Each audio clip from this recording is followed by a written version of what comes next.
Eu tô aqui com o padre Anastácio. E primeiro, padre, eu queria saber qual é o objetivo da caminhada, que você falasse um pouco sobre ela, né? Esta peregrinação é a primeira que estamos fazendo rumo ao campo de concentração da seca de 1932 em Senador Pompeu, quando foram confinados em trabalho forçado pelo governo federal,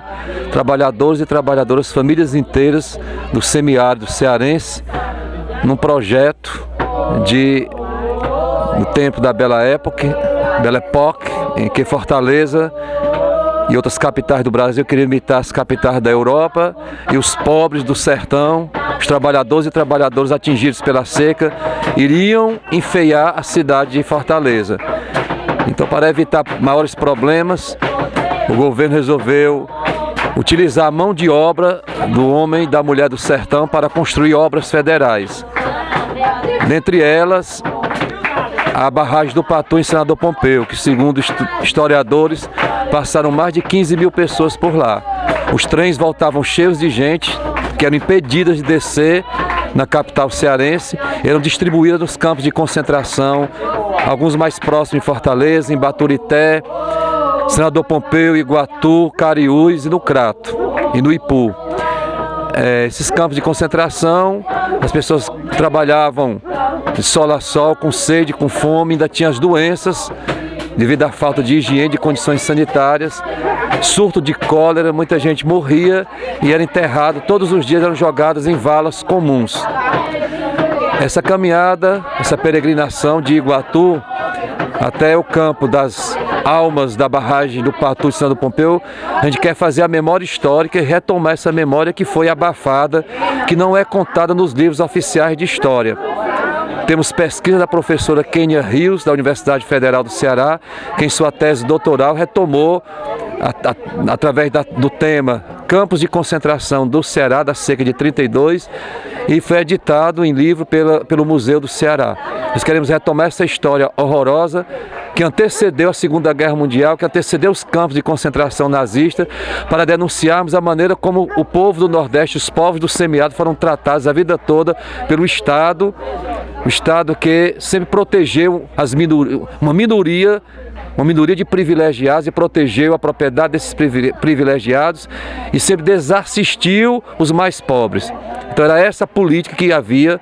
no Estado brasileiro, na seca de 32, de confinar os homens e mulheres do semiárido, chamados de caçacos, de flagelados,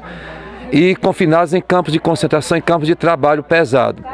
Então a gente quer retomar isso para que nunca mais se repita essa história, fazer essa memória dos sofredores, dos inocentes que morreram de fome, sede, maus-trato, trabalho forçado, para que esse tipo de política jamais volte no nosso país, em lugar nenhum do mundo, sobretudo no Brasil, sobretudo no nosso semiárido, para que sejam garantidas políticas de convivência com o semiárido, as cisternas de placa, a cisterna calçadão, as mandalas, os quintais produtivos, que não haja nenhum direito a menos, que o que se conquistou até agora no semiárido, as organizações de trabalhadores e trabalhadoras, as organizações sindicais, sociais, que avançaram na convivência com o semiárido. Nós estamos há 6 anos de seca no Ceará, problema hídrico, problema de água, problema da falta de chuva, mas, no entanto, não vemos saques. É uma seca que não vemos as pessoas passando fome, porque ainda há uma reserva do que foi construído nos últimos anos, pelo movimento social, pela sociedade civil organizada, pelos sindicatos, pelas comunidades eclesiais de base, pastorais sociais, Cáritas, a articulação do semiárido, a ASA, que através dos fóruns regionais pela vida no semiárido, tem construído a convivência digna, porque não existe combate à seca. A seca sempre existiu, sempre vai existir em nossa realidade. Temos notícias de seca ainda do século XVII, há mais de 300, 400 anos, é a formação geográfica, climática, formação geológica do semiárido brasileiro, um solo cristalino que não segura a água, que a água se perde pela evaporação, se perde por baixo por conta do solo, que não sustenta a água, deve ser armazenada, bem cuidada, bem aproveitada, como muita gente produz seus quintais através de tecnologias alternativas, e é possível produzir e conviver com dignidade o semiárido. Por isso a gente quer retomar a denúncia contra esses campos de concentração da seca de 32, para que acabe o preconceito contra o povo nordestino, os povos do semiárido. Nós temos dignidade e nós precisamos de tecnologias que guardem água, que armazenem água e que use de maneira digna a água, de maneira cuidadosa. Assim como também queremos ao mesmo tempo trazer a memória do caldeirão de Santa Cruz do Deserto, em que no mesmo período de 1926 a 1937, o padre Cícero Romão Batista com o Beato Zé Lourenço, lá numa confluência de pedras entre o Farias Brito e Crato, no sítio Caldeirão, onde havia ainda olhos d'água em locas de pedra, onde há água, terra e trabalho e liberdade, há dignidade. Naquele período ali, o Caldeirão reuniu cerca de 2 a 3 mil pessoas, um sítio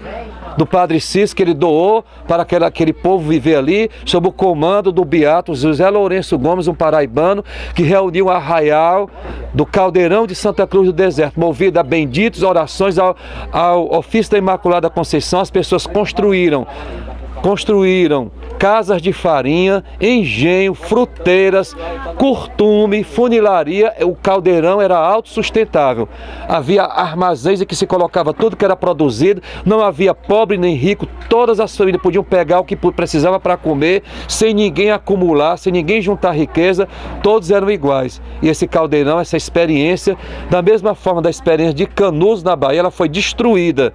Ela foi destruída pelas forças do poder, que não querem os pobres livres, querem os pobres dependentes dele, querem manter a compra de voto, não querem ver o povo trabalhando com as próprias mãos, o povo tendo sua dignidade no sertão para viver em liberdade. Por isso nós trazemos essas duas memórias. Um projeto de morte dos campos de concentração,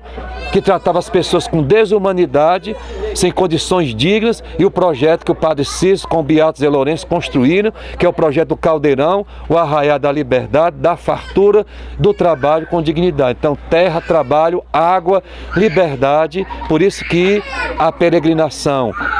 que estamos fazendo, pastorais sociais da Diocese de Iguatu, comunidades eclesiais de base, urgência, defesa da vida. Estamos caminhando para Senador Pompeu, para a 35ª Romaria das Almas da Barragem, cujo tema é por uma terra sem males, por terra, água e vida no semiárido, pelo bem viver e o bem conviver no semiárido cearense. A gente quer fazer um momento, nós estamos fazendo parada em cada comunidade, nós estamos vindo agora do Zé de Araújo, passamos pela comunidade, hoje pela manhã, uma comunidade de Acopiara que nos acolheu no café da manhã, dormimos em Acopiara ontem, também a Acopiara nos acolheu. Já passamos pela comunidade, pelo assentamento do Regalo em Iguatu, cada dia em 2, 3 comunidades, falando sobre a organização de igrejas, sobre as lutas da comunidade e a convivência com o semiárido. O Zé de Araújo foi a última comunidade que nos acolheu para o almoço, a região de Zé de Araújo, e agora aqui estamos na região aqui de Barra do Serrote, da paróquia do Coração de Jesus de Piquet Carneiro, a comunidade aqui reunida, organizada, irmanada, partilhando com a gente o alimento, e vamos ouvir também a partilha de vida desta comunidade. A gente quer resgatar a história das comunidades e a necessidade de vivermos cada vez mais unidos e organizados em busca de mais vida, dignidade neste sertão, no semiárido. É possível viver aqui no sertão, viver com dignidade, construindo a vida com dignidade, sem precisar ir trabalhar e servir de mão de obra barata na grande cidade ou em outras regiões do país. O Nordeste é a terra prometida aos nordestinos. Aqui é o nosso lugar e é aqui que nós temos que conviver com dignidade.